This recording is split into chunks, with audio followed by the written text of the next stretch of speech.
ਬੀਬੀ ਰਾਮੋ ਜੀ ਗੁਰੂ ਹਰਿਗੋਬਿੰਦ ਸਾਹਿਬ ਜੀ ਦੀ ਸਾਲੀ ਸੀ, ਪਰ ਬੀਬੀ ਜੀ ਇਸ ਰਿਸ਼ਤੇ ਨੂੰ ਜੀਜੇ ਸਾਲੀ ਦਾ ਰਿਸ਼ਤਾ ਨਹੀਂ ਸਮਝਦੀ। ਉਹ ਇਸ ਰਿਸ਼ਤੇ ਨੂੰ ਬੜਾ ਪਾਕ ਪਵਿੱਤਰ ਸਮਝਿਆ ਕਰਦੀ ਸੀ। ਕਦੇ ਸਾਲੀਆਂ ਵਾਂਗ ਮਖੌਲ ਨਹੀਂ ਸੀ ਕੀਤਾ, ਸਗੋਂ ਗੁਰੂ ਤੇ ਚੇਲਿਆਂ ਵਾਲਾ ਰਿਸ਼ਤਾ ਬਣਾਈ ਰੱਖਿਆ। ਸਾਨੀ ਦਾਸ ਗੁਰੂ ਦੇ ਵੱਡੇ ਸਾਂਢੂ ਸਨ। ਇਹ ਦੋਵੇਂ ਜੀ ਆਪਣੇ ਧਨ ਭਾਗ ਸਮਝਦੇ ਸਨ ਕਿ ਇਹਨਾਂ ਦਾ ਗੁਰੂ ਘਰ ਨਾਲ ਰਿਸ਼ਤਾ ਜੁੜ ਗਿਆ ਹੈ। ਇਹਨਾਂ ਹੀ ਆਪਣੇ ਪਿਤਾ ਨਰਾਇਣ ਦਾਸ ਨੂੰ ਕਹਿ ਕੇ ਇਹ ਰਿਸ਼ਤਾ ਕਰਾਇਆ ਸੀ। ਨਰਾਇਣ ਦਾਸ ਖੱਤਰੀ ਡਰੋਲੀ ਦੇ ਰਹਿਣ ਵਾਲਾ, ਆਪ ਦੇ ਦਾਦਾ ਜੀ ਭਾਈ ਪਾਰੋ ਜੀ ਗੁਰੂ ਅਮਰਦਾਸ ਜੀ ਦਾ ਅਨੰਨ ਸਿੱਖ ਸੀ। ਇਸ ਨੂੰ ਇੱਕ ਮੰਜੀ ਬਖਸ਼ੀ ਹੋਈ ਸੀ ਤੇ ਗੁਰਸਿੱਖ ਪਰਿਵਾਰ ਵਿੱਚੋਂ ਸਨ।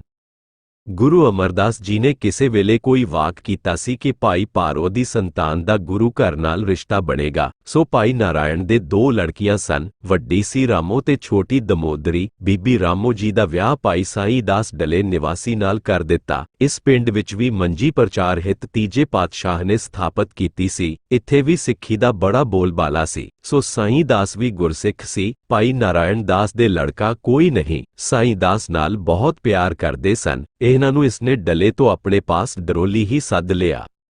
ਗੁਰੂ ਹਰਿਗੋਬਿੰਦ ਸਾਹਿਬ ਨੂੰ ਚੰਦੂ ਦੀ ਲੜਕੀ ਦਾ ਹੁੰਦਾ ਰਿਸ਼ਤਾ ਵੇਖ ਦਿੱਲੀ ਦੀ ਸੰਗਤ ਨੇ ਚੰਦੂ ਦੀ ਬਦਕਲਾਮੀ ਬਾਰੇ ਗੁਰੂ ਅਰਜਨ ਦੇਵ ਜੀ ਨੂੰ ਲਿਖਿਆ ਕਿ ਚੰਦੂ ਬੜਾ ਹੰਕਾਰਿਆ ਹੈ, ਇਸਨੇ ਆਪਣੇ ਆਪ ਨੂੰ ਚੁਬਾਰਾ ਗੁਰੂ ਜੀ ਨੂੰ ਮੋਰੀ ਨਾਲ ਤੁਲਨਾ ਕੀਤੀ ਹੈ, ਇਸ ਲਈ ਇਸ ਦੀ ਲੜਕੀ ਦਾ ਰਿਸ਼ਤਾ ਸਵੀਕਾਰ ਨਹੀਂ ਕਰਨਾ। कि चंदू दुष्ट गुरबीले दुर्बचन से ओ हम और नशीले, आप चुबारा बन्यो पापी, गुरु का कारिन मोरी थापी। फिर लिखया है, निंदा या बिद इन गुर गादी, करी ना चाहिए इन सेओ सादी। इधर गुरु जी अमृतसर सिख संगतां विच पधार रहे सन कि दिल्ली दे सिखां दी चिट्ठी पढ़ी तां गुरु जी ने कहा कि सानू निर्माण घर दी लोड़ है। ਅਭਿਮਾਨੀ ਘਰ ਦੀ ਲੋੜ ਨਹੀਂ, ਜੇ ਕਿਸੇ ਨਿਰਮਾਣ ਪੁਰਸ਼ ਦੀ ਲੜਕੀ ਮਿਲ ਜਾਵੇ ਤਾਂ ਚੰਗਾ ਹੈ। ਸੰਗਤ ਵਿੱਚ ਬੈਠੇ ਨਾਰਾਇਣ ਦਾਸ ਜਿਹੜਾ ਆਪਣੇ ਦਿਲ ਵਿੱਚ ਵਿਚਾਰਾਂ ਬਣਾ ਰਿਹਾ ਸੀ, ਕਿਉਂ ਨਾ ਉਹ ਆਪਣੀ ਲੜਕੀ ਦਮੋਦਰੀ ਦਾ ਰਿਸ਼ਤਾ ਬਾਲਕ ਹਰਿਗੋਬਿੰਦ ਨੂੰ ਕਰ ਦੇਵੇ।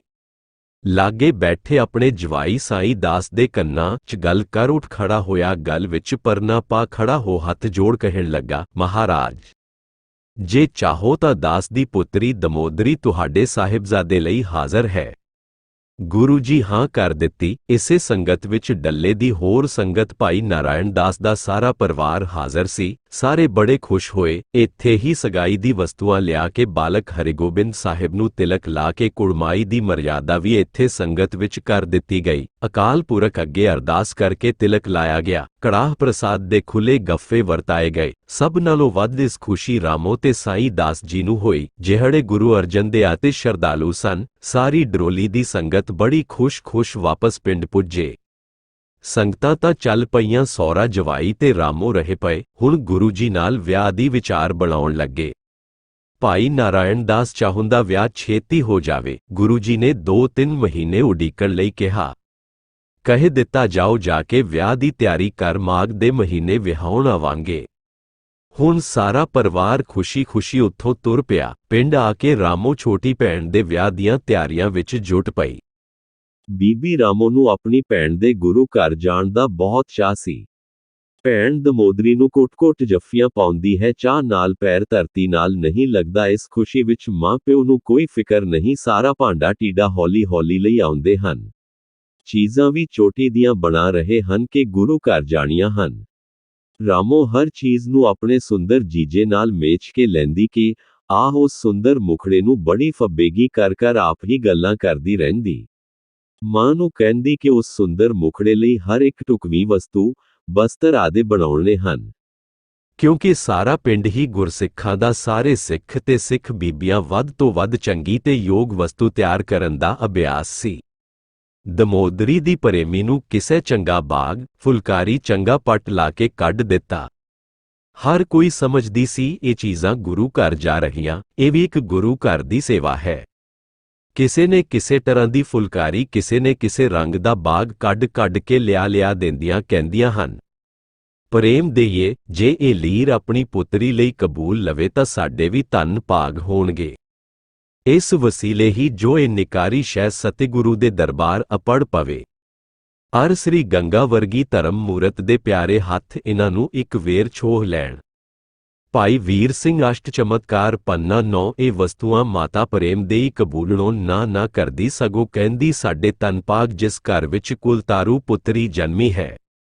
ਵਿਆਹ ਇਧਰ ਮਾਤਾ ਗੰਗਾ ਜੀ ਸਾਰੇ ਸ਼ਗਨ ਵਿਹਾਰ ਆਪਣੇ ਲਾਡਲੇ ਦੇ ਘਰ ਗੁਰੂ ਜੀ ਦੀ ਸੰਗਤ ਸੰਬੰਧੀ ਅੰਮ੍ਰਿਤਸਰ ਤੋਂ ਚੱਲ ਤਰਨ ਤਾਰਨ ਖਡੂਰ ਸਾਹਿਬ ਦਾਤੂ ਜੀ ਪਹਿਲਾਂ ਹੀ ਨਾਲ ਸੀ।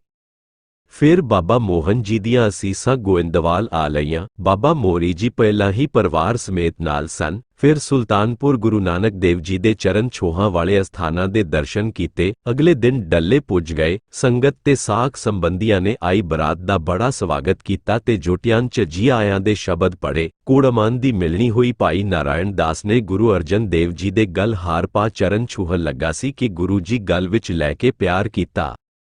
ਇਥੋਂ ਦੀ ਸਿੱਖ ਸੰਗਤ ਗੁਰੂ ਜੀ ਤੇ ਬਾਲ ਹਰਿਗੋਬਿੰਦ ਸਾਹਿਬ ਦੀ ਕੋਈ ਪੱਕੀ ਯਾਦ ਬਣਾਉਣ ਲਈ ਬੇਨਤੀ ਕੀਤੀ ਕਿ ਇੱਥੇ ਇੱਕ ਬੌਲੀ ਬਣਾਈ ਜਾਏ। ਗੁਰੂ ਜੀ ਟੱਕ ਲਾ ਕੇ ਭਾਈ ਸਾਹਲੋ ਜੀ ਨੂੰ ਇਸ ਨੂੰ ਨੇਪਰੇ ਚੜਾਉਣ ਦੀ ਸੌਂਪਣਾ ਕਰ ਦਿੱਤੀ।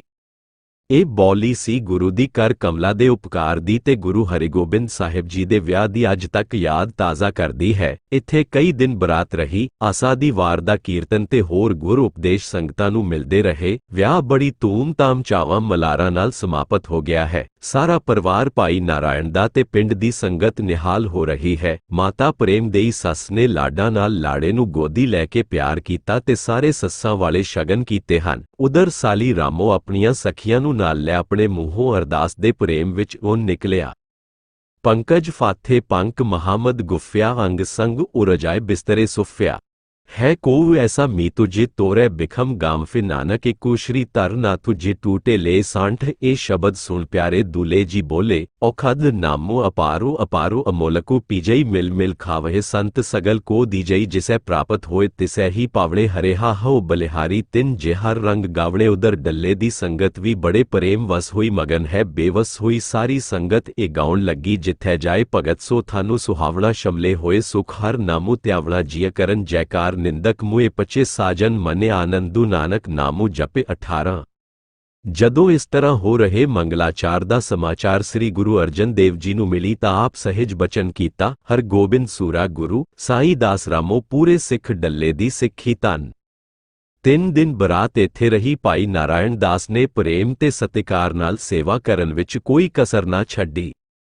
ਜਥਾਸ਼ਕਤ ਪ੍ਰੇਮ ਤੇ ਉਤਸ਼ਾਹ ਨਾਲ ਬਹੁਤ ਸਤਿਕਾਰ ਦਿੱਤਾ। ਜਦੋਂ ਗੁਰੂ ਜੀ ਵਿਦਾ ਹੋਣ ਲੱਗੇ ਨਿਮਰਤਾ ਸਹਿਤ ਬੇਨਤੀ ਕੀਤੀ ਔਰ ਕਛੂ ਨੰਨਾ ਬਨਿਓ ਮੁਝ ਤੇ ਇੱਕ ਦਾਸੀ ਦਈ ਹਿਤ ਸੇਵ ਤੁਮਾਰੀ।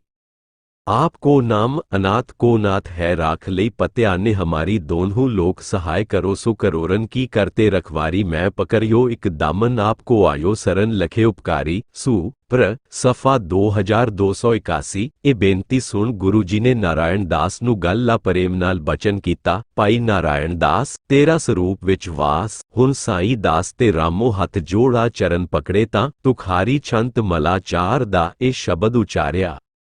हम पाथर गुर नाव बिख पवजल उतारिय राम गुर देवो शब्दो सुपाय मैं मूल निस्तारिय राम हम मूल मुगद किछ मिते नहीं पाई तू अंगमु वड जानिया तू आपे दयालु दया कर मेलहे हम निर्गुणी निमाणिया अनेक जन्म पाप कर परमे हुण तो सरनाग ते आए दया करो रखे लेवहु हर जीओ हम लागा सतिगुर पाए। तिन गुरु जी सिख संगत दे प्रेम वस हो सानीदास नू थापड़ा देके उन बचन कीते। मेतका चितो अनूप मुरम्मु न जाइए गाहक गुनी अपार सो तत् पछानिय चितहे चितो समाये ते होवे रंग कना हरहा चंचल चोरेह मारे तत्ता पावे सचो तना। गुरु जी इस तरह सारी संगत नू उपदेश देके पुੱਤ ਨੂੰ ਵਿਆਹ ਕੇ ਵਾਪਸ ਪਰਤੇ। ਬਾਲਕ ਹਰਿਗੋਬਿੰਦ ਜੀ ਦੀ ਗੁਰਗੱਦੀ ਦਿਵਸ ਸੀ। ਦੇਸ਼ ਪ੍ਰਦੇਸ਼ ਤੋਂ ਸੰਗਤਾਂ ਇਹ ਦ੍ਰਿਸ਼ ਵੇਖਣ ਆਈਆਂ। ਭਾਈ ਸਾਨੀ ਦਾਸ ਤੇ ਰਾਮੋ ਜੀ ਵੀ ਡੱਲੇ ਦੀ ਸੰਗਤ ਨਾਲ ਆਏ ਹੋਏ ਸਨ। ਜਿਵੇਂ ਹੋਰ ਸੰਗਤਾਂ ਦੂਰੋਂ ਦੂਰੋਂ ਭੇਟਾ ਲੈ ਕੇ ਆਈਆਂ ਸਨ। ਬੀਬੀ ਰਾਮੋ ਜੀ ਨੇ ਵੀ ਆਪਣੇ ਹੱਥਾਂ ਨਾਲ ਰੀਝਾਂ ਸਹਿਤ ਕੱਢਿਆ ਤੇ ਸੀਤਾ ਇੱਕ ਲਾਚੇ ਦਾ ਕਲੀਆਂ ਵਾਲਾ ਚੋਲਾ ਮਹਾਰਾਜ ਦੀ ਸੇਵਾ ਵਿੱਚ ਰੱਖਿਆ। ਗੁਰੂ ਜੀ ਦਿਲ ਵਿੱਚ ਬੀਬੀ ਰਾਮੋ ਜੀ ਦਾ ਬੜਾ ਸਤਿਕਾਰ ਕਰਦੇ ਸਨ। ਇਹਨਾਂ ਉਹ ਚੋਲਾ ਸੰਗਤ ਦੇ ਸਾਹਮਣੇ ਗੱਲ ਪਾ ਲਿਆ ਤਾਂ ਰਾਮੋ ਦੀਆਂ ਬਾਛਾਂ ਖਿਲ ਗਈਆਂ। ਫੁੱਲੇ ਨਹੀਂ ਸੀ ਸਮਾਉਂਦੇ। ਇੱਥੇ ਅੰਮ੍ਰਿਤਸਰ ਆਸਾਨੀ ਦਾਸ ਗੁਰੂ ਘਰ ਦੀ ਸੇਵਾ ਵਿੱਚ ਮਗਨ ਰਹਿੰਦੇ ਤਾਂ ਬੀਬੀ ਰਾਮੋ ਜੀ ਜਿੱਥੇ ਸੇਵਾ ਮਿਲਦੀ ਘਰ ਆਉਂਦੇ, ਕਦੀ ਚਾਤੂ ਕਰਦੇ, ਕਦੀ ਸੰਗਤ ਦੀਆਂ ਜੁੱਤੀਆਂ ਆਪਣੇ ਲੀੜੇ ਨਾਲ ਸਾਫ਼ ਕਰਨ ਡਹੇ ਹੁੰਦੇ, ਕਦੀ ਲੰਗਰ ਵਿੱਚ, ਕਦੇ ਆਟਾ ਪੀਣ ਦੀ ਸੇਵਾ ਵਿੱਚ ਜੁਟੇ ਰਹਿੰਦੇ। ਇਸ ਸਤਸੰਗ ਵਿੱਚੋਂ ਜਿਹੜਾ ਕਿ ਹਰ ਸਮੇਂ ਗੁਰੂ ਘਰ ਵਿੱਚ ਲੱਗਾ ਰਹਿੰਦਾ ਸੀ, ਵਿੱਚੋਂ ਰਾਮੋ ਜੀ ਦਾ ਜਾਣ ਨੂੰ ਜੀਅ ਨਾ ਕਰੇ। ਹਾਰ ਕੇ ਇੱਕ ਦਿਨ ਸਾਈਂ ਦਾਸ ਜੀ ਨੇ ਬੀਬੀ ਰਾਮੋ ਜੀ ਨੂੰ ਕਹੇ ਕਿ ਗੁਰੂ ਜੀ ਪਾਸੋਂ ਆਗਿਆ ਲੈ ਡਰੋਲੀ ਪਰਤੇ। ਇਥੋਂ ਜਦੋਂ ਕਪਟ ਨਾਲ ਗੁਰੂ ਹਰਿਗੋਬਿੰਦ ਸਾਹਿਬ ਨੂੰ ਗਵਾਲੀਅਰ ਬੰਦ ਕਰਤਾ ਭਾਈ ਨਾਰਾਇਣ ਦਾਸ ਤੇ ਇਥੋਂ ਦੀ ਸੰਗਤ ਨੂੰ ਪਤਾ ਲੱਗਾ ਤਾਂ ਸਿੱਖ ਸੰਗਤ ਨੇ ਗਵਾਲੀਅਰ ਜਾਣ ਦਾ ਵਿਚਾਰ ਬਣਾਇਆ ਤਾਂ ਗੁਰੂ ਜੀ ਦੀ ਖੈਰੀਅਤ ਦਾ ਪਤਾ ਲਿਆਂਦਾ ਜਾ ਸਕੇ। ਸੋ 12 ਸਿੱਖ ਭਾਈ ਨਾਰਾਇਣ ਦਾਸ ਭਾਈ ਸਾਈਂ ਦਾਸ ਸਮੇਤ ਗੁਰੂ ਜੀ ਦਾ ਪਤਾ ਲੈਣ ਗਵਾਲੀਅਰ ਚੱਲ ਪਏ ਤੇ ਬੀਬੀ ਰਾਮੋ ਜੀ ਤੇ ਬੀਬੀ ਦਮੋਦਰੀ ਜੀ ਨੂੰ ਅੰਮ੍ਰਿਤਸਰ ਮਾਤਾ ਗੰਗਾ ਜੀ ਪਾਸ ਛੱਡਣ ਚੱਲ ਪਏ। ਵਾਟਾ ਮਾਰਦੇ ਸੁਲਤਾਨਪੁਰ ਤੋਂ ਗੋਇੰਦਵਾਲ ਰਾਤ ਰਹੇ। ਅਗਲੇ ਦਿਨ ਖਡੂਰ ਸਾਹਿਬ ਤੋਂ ਤਰਨ ਤਾਰਨ ਰਾਤ ਕੱਟ ਅਗਲੇ ਦਿਨ ਅੰਮ੍ਰਿਤਸਰ ਪੁੱਜ ਗਏ। ਜਦੋਂ ਤਿੰਨੇ ਮਾਤਾ ਪ੍ਰੇਮ ਦੇਈ, ਬੀਬੀ ਰਾਮੋ ਜੀ ਤੇ ਬੀਬੀ ਦਮੋਦਰੀ ਜੀ ਮਾਤਾ ਗੰਗਾ ਜੀ ਧਰਮ ਦੀ ਮੂਰਤ ਨੂੰ ਮਿਲੀਆਂ। ਮੱਥੇ ਟੇਕੇ ਨੈਣਾ ਨੇ ਝੜੀ ਲਾ ਲਈ। ਮਾਤਾ ਗੰਗਾ ਜੀ ਜਿਹੜੇ ਗੁਰਪਤੀ ਦਾ ਸਾਕਾ ਅੱਖੀ ਵੇਖ ਚੁੱਕੀ ਸੀ ਤੇ ਹੁਣ ਆਪਣੇ ਦਿਲ ਦੇ ਟੋਟੇ ਨੂੰ ਦਿੱਲੀ ਤੋਰ ਕੇ ਉਹਨਾਂ ਦੇ ਗਵਾਲੀਅਰ ਕਿਲੇ ਵਿੱਚ ਕੈਦ ਹੋਣ ਦੀ ਖਬਰ ਸੁਣ ਚੁੱਕੀ। ਬੜੀ ਧੀਰਜ ਹੌਸਲੇ ਨਾਲ ਰਾਮੋ ਜੀ ਨੂੰ ਇੰਨੇ ਵੈਰਾਗ ਵਿੱਚ ਵੇਖ ਮਾਤਾ ਗੰਗਾ ਜੀ ਕਹਿਣ ਲੱਗੇ, ਬੀਬੀ ਜੀ ਉਧਰੋਂ ਨਹੀਂ, ਅਡੋਲ ਚਿੱਤ ਹੋ ਕੇ ਵਾਹਿਗੁਰੂ ਦਾ ਸਿਮਰਨ ਕਰੋ, ਸਾਡੇ ਸਤਿਗੁਰੂ ਦਾ ਵਾਲ ਵਿੰਗਾ ਨਹੀਂ ਹੋਵੇਗਾ। ਜੇ ਮੈਂ ਕਹਾਂ ਮੇਰੇ ਜਿਹਾ ਦੁਖੀ ਸੰਸਾਰ ਤੇ ਹੈ ਕੋਈ ਜਿਸ ਦਾ ਸਿਰ ਦਾ ਸਾਈ ਜ਼ਾਲਮਾ ਨਹੀਂ ਰਹਿਣ ਦਿੱਤਾ ਤੇ ਹੁਣ ਇਕਲੌਤਾ ਲਾਡਲਾ ਵੀ ਕਸ਼ਟ ਚੱਲ ਰਿਹਾ ਹੈ। ਪਿਆਰੀਓ, ਮੇਰੀ ਤਾਂ ਟੇਕ ਗੁਰੂ ਨਾਨਕ ਦੇ ਘਰ ਤੇ ਹੈ, ਹੌਸਲਾ ਧਰੋ, ਉਸ ਰੱਬ ਰੂਪ ਹਰਿਗੋਬਿੰਦ ਦਾ ਵਾਲ ਵਿੰਗਾ ਨਹੀਂ ਹੋਣਾ। ਇਸ ਤਰ੍ਹਾਂ ਮਾਤਾ ਜੀ ਦੇ ਉਪਦੇਸ਼ ਨਾਲ ਬੀਬੀ ਰਾਮ ਜੀ ਨੇ ਦਿਲ ਧਰ ਲਿਆ। ਇਸ ਤਰ੍ਹਾਂ ਕਾਫੀ ਦਿਨ ਮਾਵਾਂ ਧੀਆਂ ਉੱਥੇ ਆਏ ਗਏ ਦੀ ਸੇਵਾ ਕਰ ਬੀਬੀ ਦਮੋਦਰੀ ਜੀ ਨੂੰ ਅੰਮ੍ਰਿਤਸਰ ਛੱਡ ਮਾਤਾ ਗੰਗਾ ਜੀ ਪਾਸੋਂ ਆਗਿਆ ਲੈ ਡਰੋਲੀ ਵਾਪਸ ਆ ਗਈਆਂ। ਇੱਕ ਵਾਰੀ ਸਾਈਂ ਦਾਸ ਨੇ ਜਦੋਂ ਡਰੋਲੀਆ ਨਵਾਂ ਘਰ ਬਣਾਇਆ ਤਾਂ ਕਿਉਂਕਿ ਆਪ ਪਹਿਲ ਡੱਲੇ ਹੀ ਰਹਿਣ ਲੱਗ ਪਏ ਸਨ, ਆਪਨੇ ਗੁਰੂ ਜੀ ਨੂੰ ਪੱਤਰਕਾ ਲਿਖੀ ਕਿ ਆਪ ਆ ਕੇ ਉਹਨਾਂ ਦਾ ਨਵਾਂ ਘਰ ਪਵਿੱਤਰ ਕਰਨ। ਗੁਰੂ ਜੀ ਨਾਨਕ ਮਤੇ ਪੀਲੀਪੀਤ ਜਾਣ ਲੱਗਿਆ ਮਾਤਾ ਗੰਗਾ ਜੀ ਮਹਿਲ ਤੇ ਪਰਿਵਾਰ ਨੂੰ ਸਿੱਖਾਂ ਰਾਹੀਂ ਡਰੋਲੀ ਭੇਜ ਦਿੱਤਾ ਸੀ। ਹੁਣ ਗੁਰੂ ਜੀ ਦੀ ਵਾਪਸੀ ਦੀ ਉਡੀਕ ਦੀਆਂ ਬੀਬੀ ਰਾਮੋ ਜੀ ਔਸੀਆਂ ਪਾ ਰਹੇ ਸਨ। ਭਾਵੇਂ ਸਾਈਂ ਦਾਸ ਪਹਿਲਾਂ ਵੀ ਸਿੱਖ ਸੀ, ਪਰ ਆਪਣੇ ਸੁਸਰਾਲ ਭਾਈ ਨਾਰਾਇਣ ਦੀ ਸੰਗਤ ਨਾਲ ਹੋਰ ਗੂੜਾ ਤੇ ਫਿਰ ਰਾਮੋ ਨੇ ਚੰਗਾ ਪੱਕਾ ਗੂੜਾ ਸਿੱਖੀ ਦਾ ਰੰਗ ਚੜਾ ਦਿੱਤਾ ਸੀ। ਜਿਹੜੀ ਭਾਈ ਪਾਰੋ ਜੀ ਗੁਰੂ ਅਮਰਦਾਸ ਜੀ ਮੰਜੀਦਾਰ ਸੀ, ਪੋਤੀ ਸੀ। ਬੀਬੀ ਰਾਮੋ ਜੀ ਕਹਿ ਰਹੇ ਸਨ, ਗੁਰੂ ਜੀ ਅੰਤਰਜਾਮੀ ਹਨ, ਸਾਡੇ ਦਿਲਾਂ ਦੀਆਂ ਜਾਣਦੇ ਹਨ, ਉਹ ਆਪ ਆਉਣਗੇ। ਸਾਡੇ ਪਿਆਰ ਵਿੱਚ ਕੋਈ ਘਾਟ ਨਹੀਂ ਹੈ ਜਾਂ ਸਾਥੋਂ ਕੋਈ ਪਾਪ ਹੋ ਗਿਆ ਹੈ ਜਿਸ ਦੀ ਸਜ਼ਾ ਸਾਨੂੰ ਮਿਲ ਰਹੀ ਹੈ। ਗੁਰੂ ਜੀ ਡਰੋਲੀਆ ਪੁੱਜੇ। ਗੁਰੂ ਜੀ ਦਾ ਡਰੋਲੀ ਆਉਣਾ ਸੁਣ ਕੇ ਇਲਾਕੇ ਦੀਆਂ ਸਾਰੀਆਂ ਸੰਗਤਾਂ ਨੇ ਵਹੀਰਾਂ ਘੱਤ ਦਿੱਤੀਆਂ। ਲੰਗਰ ਲੱਗ ਗਏ। ਬੀਬੀ ਰਾਮੋ ਜੀ ਤੇ ਸਾਈਂ ਦਾਸ ਜੀ ਰਾਤ ਦਿਨ ਸੇਵਾ ਵਿੱਚ ਜੁਟ ਪਏ। ਘਰ ਸੱਚਖੰਡ ਬਣ ਗਿਆ। ਨਵੇਂ ਮਕਾਨ ਵਿੱਚ ਬੈਠ ਗੁਰੂ ਜੀ ਸੰਗਤਾਂ ਨੂੰ ਉਪਦੇਸ਼ ਦੇ ਰਹੇ ਹਨ ਤਾਂ ਇੱਕ ਦਿਨ ਸਾਨੀ ਦਾਸ ਜੀ ਗੁਰੂ ਜੀ ਨੂੰ ਕਿਹਾ ਕਿ ਅਲਮਸਤ ਕਿੰਨਾ ਖੁਸ਼ ਨਸੀਬ ਹੈ ਜਿਸ ਬਦਲੇ ਤੁਸਾਂ ਕਿੰਨਾ ਪੰਧ ਕੀਤਾ, ਜਿਸ ਦੀ ਸ਼ਰਧਾ ਤੇ ਪ੍ਰੇਮ ਨੇ ਉਸ ਨੂੰ ਆਗਿਆਕਾਰ ਬਣਾ ਦਿੱਤਾ ਹੈ।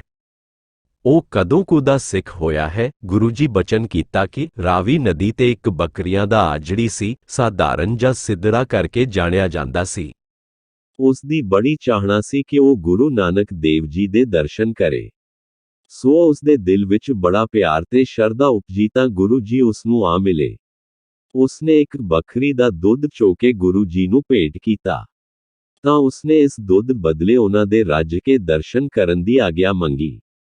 ਗੁਰੂ ਜੀ ਕਿਹਾ ਕਿ ਕੁਝ ਹੋਰ ਵੀ ਚਾਹੁੰਦਾ ਹੈ। ਉਸ ਦਾ ਫਿਰ ਉੱਤਰ ਸੀ ਕਿ ਗੁਰੂ ਜੀ ਨੂੰ ਵੇਖਦਾ ਰਹਾ। ਗੁਰੂ ਜੀ ਬਚਨ ਕੀਤਾ 2, 3 ਜਾਂ 6 ਤੋਂ 6 ਵਾਰ ਮੰਗ ਕੀਤੀ ਹੈ ਤੋ 6ਵੇਂ ਗੁਰੂ ਦੇ ਵੀ ਦਰਸ਼ਨ ਕਰੇਗਾ। ਇਹ ਸੁਣ ਭਾਈ ਸਾਈਂ ਜੀ ਧੰਨ ਭਾਈ ਅਲਮਸਤ ਕਹਿਣ ਲੱਗਾ। ਹੁਣ ਬੀਬੀ ਰਾਮੋ ਜੀ ਨੇ ਬੜੇ ਸਤਿਕਾਰ ਨਾਲ ਉਹਨ ਕਿਹਾ, ਗੁਰੂ ਮਹਾਰਾਜ, ਮੇਰੀ ਪ੍ਰਾਰਥਨਾ ਹੈ ਕਿ ਮੈਂ ਆਪਣੇ ਪਤੀ ਦੀ ਤਨ ਮਨ ਨਾਲ ਪੂਜਾ ਕਰਾਂ ਅਤੇ ਨੇਕ ਚੱਲਣ ਤੇ ਆਗਿਆਕਾਰੀ ਬਣ ਜੀਵਨ ਦੇ ਫਰਜ਼ ਨਿਭਾਵਾਂ ਤਾਂ ਕਿ ਪ੍ਰਭੂ ਮੇਰੇ ਦਿਲ ਵਿੱਚ ਘਰ ਕਰ ਜਾਵੇ। ਮੈਂ ਹਰ ਵਕਤ ਉਸ ਪ੍ਰਭੂ ਨੂੰ ਚੇਤੇ ਰੱਖਾਂ ਤਾਂ ਕਿ ਮੈਂ ਮੌਤ ਤੋਂ ਅਬੈ ਹੋ ਜੂਨਾ ਵਿੱਚ ਨਾ ਪਵਾਂ। ਇਸ ਲਈ ਮੇਰੀ ਸਹਾਇਤਾ ਕਰੋ। ਗੁਰੂ ਜੀ ਬਚਨ ਕੀਤਾ ਕਿ ਜਿਨ੍ਹਾਂ ਦੇ ਦਿਲ ਪਵਿੱਤਰ ਹਨ, ਪਰਮਾਤਮਾ ਹਰ ਸਮੇਂ ਉਹਨਾਂ ਦੀ ਪਿੱਠ ਤੇ ਹੁੰਦਾ ਹੈ। ਸਦਾ ਸੱਚੇ ਦਿਲ ਨਾਲ ਅਕਾਲ ਪੁਰਖ ਦਾ ਨਾਮ ਜਪੋ। ਉਸ ਦੀ ਰਜ਼ਾ ਵਿੱਚ ਰਹੋ, ਇਸ ਤਰ੍ਹਾਂ ਤੁਸੀਂ ਸਦਾ ਲਈ ਨਿਰਭੈ ਹੋ ਜਾਵੋਗੇ। ਬੀਬੀ ਰਾਮੋ ਜੀ ਆਪਣੀ ਛੋਟੀ ਭੈਣ ਦਮੋਦਰੀ ਜੀ ਨੂੰ ਅਤੇ ਦਾ ਪਿਆਰ ਕਰਦੇ ਸਨ। ਵਿਆਹ ਤੋਂ ਬਾਅਦ ਕਈ ਵਾਰ ਉਸ ਨੂੰ ਮਿਲਣ ਜਾਂਦੇ। ਹੁਣ ਜਦੋਂ ਦਮੋਦਰੀ ਜੀ ਦਾ ਅਕਾਲ ਚਲਾਣਾ ਹੋ ਗਿਆ ਤਾਂ ਇਸ ਲਈ ਆਪਣੀ ਭੈਣ ਲਈ ਅਥਾਹ ਪਿਆਰ ਕਰਕੇ ਉਸ ਦਾ ਵਿਛੋੜਾ ਬਰਦਾਸ਼ਤ ਕਰਨਾ ਅਸਹਿ ਸੀ, ਪਰਣਾ ਤਿਆਗ ਗਏ। ਸੋਹਨ ਕਵੀ ਲਿਖਦਾ, ਬਿਰਹ ਭੈਣ ਕੇ ਸਹਿਓ ਨਾ ਜਾਏ ਪ੍ਰੇਮ ਮੁਕਨ ਰਾਮੋ ਤਨ ਤਿਆਗ। ਬੀਬੀ ਰਾਮੋ ਜੀ ਦਾ ਵਿਛੋੜਾ ਭਾਈ ਸਾਈ ਦਾਸ ਜੀ ਨਾ ਚੱਲ ਸਕੇ, ਉਸਨੇ ਪ੍ਰਾਣ ਤਿਆਗ ਦਿੱਤੇ। ਸੋਹਨ ਕਵੀ ਲਿਖਦਾ ਹੈ, ਦਾਸ ਨਾਰਾਇਣ ਬੈਠ ਅਲਾਏ ਪਨਿਆਰੀ ਹਮ ਤੇ ਰਹਿਓ ਨਾ ਜਾਏ। ਗੁਰੂ ਹਰਿਗੋਬਿੰਦ ਸਾਹਿਬ ਜੀ ਨੇ ਆਪਣੀ ਸਾਲੀ ਸਾਂਢੂ ਦਾ ਆਪਣੀ ਹੱਥੀਂ ਸੰਸਕਾਰ ਕੀਤਾ ਤੇ ਸਾਰੀਆਂ ਰਸਮਾਂ ਅਖੰਡ ਪਾਠ ਰਖਵਾ ਕੇ ਸ੍ਰੀ ਬਿਧੀ ਚੰਦ ਨੇ ਭੋਗ ਪਾਏ। ਇਹਨਾਂ ਦੋਵਾਂ ਜੀਆਂ ਨਾਲ ਡਰੋਲੀ ਤੇ ਡੱਲੇ ਦੀ ਸੰਗਤ ਦਾ ਅਥਾਹ ਪਿਆਰ ਸੀ। ਪਾਠ ਤੇ ਭੋਗ ਤੇ ਕੋਈ ਸਿੱਖ ਇਹੋ ਜਿਹਾ ਨਹੀਂ ਰਿਹਾ ਹੋਣਾ ਜਿਹਦੇ ਨੈਣਾਂ ਨੇ ਅਥਰੂ ਨਾ ਕੱਢੇ ਹੋਣ। ਕਵੀ ਸੋਹਨ ਲਿਖਦਾ ਹੈ, ਭੋਗ ਸ੍ਰੀ ਗੁਰੂ ਗ੍ਰੰਥ ਕਾ ਪਾਓ, ਦੇਰ ਨਾ ਲਾਏ, ਦਇਆ ਸਿੱਧ ਤਬ ਸੀਸ ਨਿਵਾਇਓ। ਬੀਬੀ ਰਾਮੋ ਜੀ ਦੀ ਕੋਈ ਬਚਾ ਨਹੀਂ ਸੀ, ਇਸ ਲਈ ਉਹ ਬਾਬੇ ਗੁਰਦਿੱਤੇ ਨਾਲ ਬਹੁਤ ਪਿਆਰ ਕਰਦੇ ਸਨ। ਕਈ ਦਿਨ ਆਪਣੇ ਪਾਸ ਰੱਖਦੇ। ਸੋ ਭੋਗ ਤੋਂ ਬਾਅਦ ਪਗੜੀ ਦੀ ਰਸਮ ਬਾਬਾ ਗੁਰਦਿੱਤਾ ਜੀ ਨੂੰ ਕੀਤੀ ਗਈ। ਵਾਹਿਗੁਰੂ ਜੀ ਕਾ ਖਾਲਸਾ, ਵਾਹਿਗੁਰੂ ਜੀ ਕੀ ਫਤਿਹ। ਚੈਨਲ ਸਬਸਕ੍ਰਾਈਬ ਜ਼ਰੂਰ ਕਰੋ ਜੀ ਅਤੇ ਕਮੈਂਟ ਵਿੱਚ ਵਾਹਿਗੁਰੂ ਜ਼ਰੂਰ ਲਿਖੋ ਜੀ। ਭੁੱਲ ਚੁੱਕ ਬਖਸ਼ ਦੇਣੀ ਜੀ।